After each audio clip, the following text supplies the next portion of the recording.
আসসালামু আলাইকুম। একটা পার্সেল, ঠিক আছে? এই পার্সেল এখন আনবক্সিং করা হবে। ভিতরে কি আছে কাস্টমার নিজে জানে না, তো খোলা যাক। এটা কি হবে পার্সেল?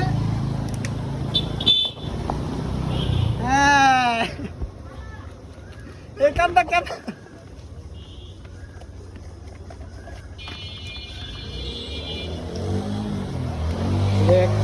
বন্ধু, এই কামটা কেমনে করলো? অর্ডার দিয়েছে, এটা কি কথা বুঝলি?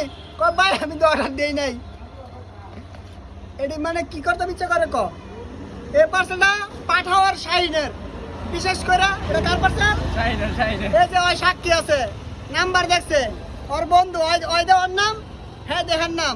তো হ্যার কাছে আইসি, তো এটা শাহিনের পার্সেল, খোলার পর পুরো গ্যারান্টি এটা শাহিনের পার্সেল। এই যে আমাদের শাহিন ভাইয়ের নাম্বার, শাহিন লাস্টে 92, শাহিন নোটের ছেলেকে ধরে ফেলো। এটা তোমার পার্সেল, বিশেষ করে একটা হেডফোন আর একটা JBL এর সাউন্ড বক্স। তুমি ভিডিওটা দেখে থাকলে মনে করা পার্সেল যদি নাও, তাহলে ইনবক্সে নক দাও, না নাও এটা বলে দিও।